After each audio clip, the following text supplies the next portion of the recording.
ముందుగా తమ మనసుని కాదు ఇతరుల అనుమతికే ఎదురు చూస్తారు.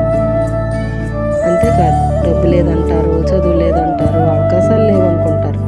అవి నిజమే, ఇవి నిజమైన కష్టాలే. కానీ లోపల ఇంకో మాట ఉంటుంది. దాన్ని మనం ఏమీ చెప్పుకోం, ఎవరూ పెద్దగా చెప్పరు కూడా. అదేంటంటే అలవాటు పడిన జీవితం. ఇలానే ఉంది కదా, బాగానే ఉంది కదా, ఇదే జీవితం అని అలవాటు పడిపోతాం. ఏది కూడా ఎక్కువ ఆశించకుండా, ఎక్కువ అడగకుండా, ఎక్కువ ప్రయత్నం చేయకుండానే ఇలాగే బతకాలి, అలవాటు అయిపోయింది కదా అని అనుకుంటాం. ఎవరూ అడ్డం రావాలి, మనమే మనల్ని ఆపుకుంటున్నాం. ఎందుకంటే చాలామంది మహిళలు ఇలా నిశ్శబ్దంగా కంఫర్ట్ జోన్లోనే ఉండిపోతారు. దాంతోపాటు ఇతరుల అనుమతి కూడా కావాలని ఎదురు చూస్తూ ఉంటారు. ఇది తప్పు కాదు, మనకి చిన్నప్పటి నుంచి నేర్పింది ఇదే. ఇంటి వాళ్ళు ఏమంటారు, అనుమతి లేకుండా చేస్తే తప్పు లేదా అని అనుకోవడం చాలా సహజం. కానీ చిన్న నిజం ఉంది.